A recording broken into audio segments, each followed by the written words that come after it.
दोस्तों, आप सामान्यतः देखते होंगे कि अच्छे वक्त में आपके दोस्त, मित्र और आपके रिलेटिव को ये कहते हुए आप सुनते होंगे कि रात को 12 बजे के बाद भी कभी हमारी ज़रूरत हो तो तुम हमें याद करना। ऐसा बहुत सारे एग्जाम्पल आप सुनते होंगे, लेकिन जैसे ही आपका वक्त बुरा आता है तो आप देखते होंगे वैसे बहुत सारे उदाहरण, मैं सबकी बात नहीं कर रहा हूं, लेकिन वैसे बहुत सारे उदाहरण आप देखते होंगे कि जब आपका वक्त बुरा हो तो रात को 12 बजे के बाद नहीं, दिन में 12 बजे आप कॉल करते होंगे, आप फोन करते होंगे अपने दोस्त, मित्र या रिलेटिव को कुछ मदद के लिए। तो आप देखते होंगे वो कैसे बोलते हैं, अरे यार, एक दिन पहले तुम हमें बताया रहता तो मेरे पास लाखों रुपया था लेकिन कल खर्च हो गया। कुछ तो ऐसे बोलते हैं, आधा घंटा पहले केवल हमें फोन किया रहता, आधा घंटा पहले मैंने दूसरे को दे दिया, या मैं खुद किसी परेशानी में हूं। बहुत सारे उदाहरण देते हैं। इसीलिए दोस्तों, हमेशा याद रखना चाहिए कि बुरे वक्त में आपका किसने साथ दिया, क्योंकि अच्छे वक्त में आप देखते होंगे कि जिससे आप मिलिएगा, जो आपको रिलेटिव, दोस्त सर्कल में मिलते हैं, जब आपका वक्त अच्छा हो तो सभी बोलते हैं रात को 12 बजे के बाद भी जब भी मेरी जरूरत हो एक कॉल करना, मैं तुम्हारे लिए खड़ा हूं। लेकिन जैसे ही आपका वक्त बुरा आता है तो आप खुद अनुभव कर चुके होंगे कि चाहे आर्थिक प्रॉब्लम हो या किसी आप दिक्कत में हो तो बहुत सारे का गजब गजब बहाने आते हैं। अरे यार, 10 मिनट पहले बताया रहता तो मैं तुम्हारी मदद कर देता। दोस्तों, इसीलिए मैं हमेशा कहता हूं कि मजबूत इंसान आसान वक्त लेकर आता है और आसान वक्त आलसी इंसान पैदा करता है। और ये एक सर्कल है। मैंने क्या बोला? मजबूत इंसान आसान वक्त लाता है और जैसे ही आसान वक्त आता है तो वो आलसी और मजबूर इंसान पैदा करता है, और ये एक सर्कल है। इसीलिए दोस्तों, अपने ज्ञान के स्तर को बढ़ाएं और आदमी को पढ़ना सीखें, लोगों की पहचान सीखें। लोगों को पहचानना बहुत जरूरी है। एक कहावत सत्य है कि 1000 दोस्त जरूरी नहीं है। 1000 दोस्त जरूरी नहीं है, क्योंकि आपके पास 1000 दोस्त गिनती के लिए है, लेकिन यदि जरूरत पड़ने पर आपको 4, 5 या 1 दोस्त ही मददगार है तो आपके रियल दोस्त वो 1000 नहीं है, बल्कि 1 दोस्त ही आपका रियल है। इसीलिए आप दोस्तों की संख्या, रिलेटिव की संख्या आपकी जितनी ही कम हो, बोल, व्यवहार और बातचीत सभी से करने हैं, सभी को नमस्कार बोलने हैं।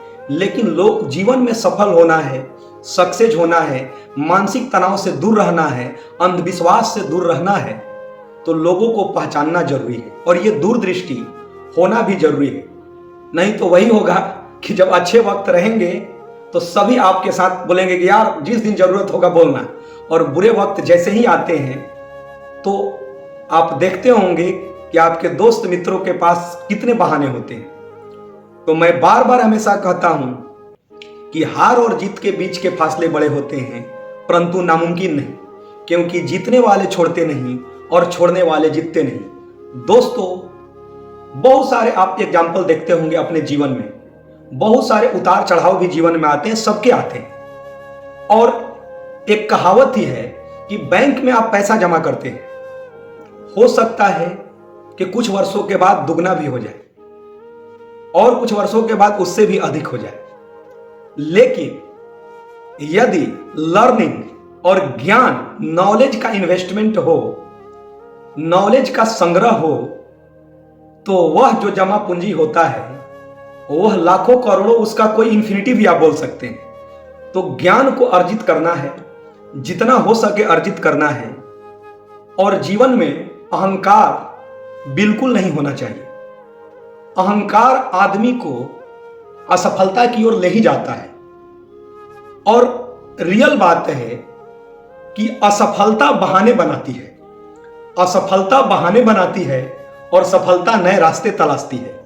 तो आपको यह तय करना है कि यदि आप अपने जीवन में बहाने बनाते हैं, इसका मतलब है कि असफलता अपने चक्र में, अपने पास आपको जकड़ रहा है। लेकिन यदि आप नए रास्ते को तलाशते जाते हैं तो सफलता ही नए रास्ते तलाशती है और आपका मैथमेटिकल जो ग्राफ है वो सफलता को ही प्रदर्शित करने लगता है, ये दिखाई देने लगता है।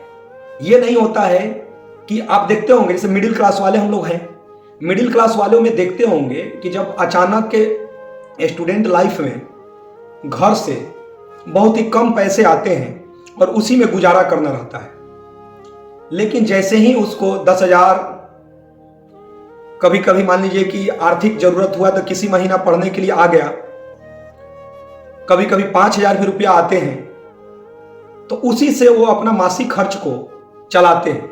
लेकिन आप बहुत सारे एग्जाम्पल्स देखते होंगे कि मिडिल क्लास में कुछ बच्चे सफलता के बाद भी, थोड़ी सफलता के बाद भी बाद में डिक्रीज कर जाते हैं। अब सोचिए कि किसी को अचानक 20,000 से ऊपर का, 30,000 से ऊपर की नौकरी लग जाता है, वो करता क्या है, चाहे किसी भी बड़ी कंपनी में उसका लग गया, वो करता क्या है कि अब अपने शहर गांव से बाहर गया तो वो अपनी परिवेश, अपनी भूमिका को भूल गया। होता क्या है कि वहां के सर्कल में वो इंजॉय करने लगा, पार्टी करने लगा, फंक्शन करने लगा, यहां तक कि हुआ कि घर का खाना न खाकर, मान लीजिए कि उसका वहां फैमिली भी है, तो उसको पसंद अब धीरे धीरे आने लगा रेस्टोरेंट का खाना और एक आदत में शुमार हो गया। आप देखते होंगे मैक्सिमम जितने भी बड़े शहर हो, या मैं अपने बिहार के राज्य की राजधानी पटना भी बोल सकता हूं, भारत की राजधानी दिल्ली भी मैं बोल सकता हूं, या बहुत सारे जगह पर देखते होंगे जो थोड़ा सा डेवलप हो चुका है, वहां पर मिडिल क्लास वाले अपना गए, वहां जॉब कर रहे हैं।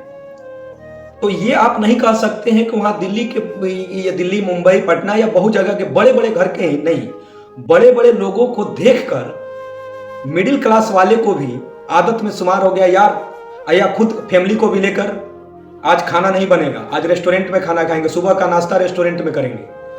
पता चला कि वो कमा रहा है 30,000, 40,000, लेकिन उसको बच रहा है कितना भाई, 10,000, 12,000, 8,000 महीना में बच रहा है। सारे पैसा दिखावटी दुनिया में खर्च हो रहा है।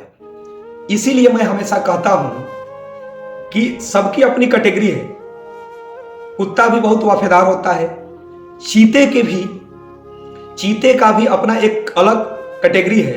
लेकिन मैं एक आप लोगों को उदाहरण देता हूं कि यदि कुत्ते को पेंट करके चीते जैसा बना दिया जाए, कुत्ते को पेंट करके चीते जैसा बना दिया जाए और वो पेंटिंग करने के बाद वो दिखाई देने लगा कि इसका कलर भाई चीते जैसा हो गया, लेकिन वो चीता हो नहीं सकता है।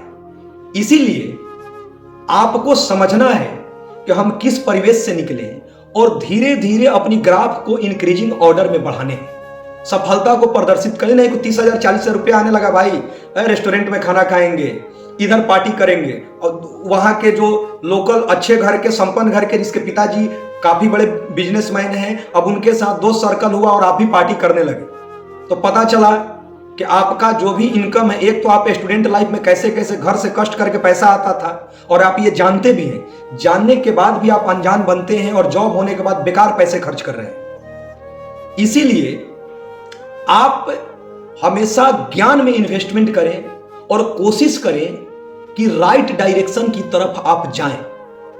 हो सकता है कि गलत रास्ते में अट्रैक्शन अधिक होता है, लेकिन यह भी सत्य है कि बेहतर रास्ते में समय लगता है लेकिन वो टिकाऊ होते हैं। इसीलिए आप अपने ग्राफ को धीरे धीरे ही बढ़ाएं, लेकिन इंक्रीजिंग ऑर्डर में होने चाहिए। तो प्रिय विद्यार्थियों, दोस्तों, आपको समझना जरूरी है कि सफलता का मापदंड सिर्फ और सिर्फ आपका प्लान ही नहीं है, उसके साथ राइट डायरेक्शन में मेहनत भी होना चाहिए। बचपन से आप लोगों ने सुना होगा कि गुच्छे की आखिरी चाबी भी ताला खोल देती है। ऐसा सुने होंगे बचपन से आप। दोस्तों, कब तक आप आखिरी चाबी के भरोसे रहेंगे? कभी कभी जीवन में ताला तोड़ना भी विकल्प हो सकता है, और यदि सफलता के लिए ताला तोड़ना पड़े तो ताला तोड़ना जरूरी है। और ताला तोड़ने के बाद यदि सफलता मिल रहा, हो सकता है कि गुच्छे की आखिरी चाबी से भी ताला ना खुले, तो क्यों भाई गुच्छे की आखिरी चाबी के भरोसे आप रहेंगे? तो जीवन में सफलता के लिए ताला तोड़ना भी विकल्प हो सकता है। और आप देखते होंगे कि गुलाम के जैसा मेहनत करके कभी आप राजा नहीं बन सकते भाई। मजदूर कैसे राजा बनेगा? उसको क्या है कि मान लीजिए कि डेली हमको है तो हमको 500-1000 रुपया चाहिए, हम मजदूरी कर ली। लेकिन यदि कोई मजदूर का बेटा भविष्य में अच्छी प्लान और राइट डायरेक्शन के साथ पढ़कर यदि राजा बना है, तो वो गुलाम की तरह मेहनत करके राजा नहीं बना है, बल्कि केवल गुलामों की तरह मेहनत करने से कोई कभी राजा नहीं बन सकता है। उसके लिए एक प्लान चाहिए, और उस प्लान पर राइट डायरेक्शन में मेहनत करना पड़ेगा, तभी आप राजा बन सकते हैं। तो दोस्तों, फिर से हम लोग शुरू में आते हैं कि बुरे वक्त और अच्छे वक्त दोनों को महसूस करना जरूरी है। अच्छे वक्त आते हैं तो बहुत अधिक गुमान में न रहिए, अहंकार में न रहिए, और बुरे वक्त आते हैं तो बहुत अधिक कमजोर भी आपको नहीं होना है, क्योंकि बुरे वक्त ही मजबूत इंसान पैदा करता है। धन्यवाद।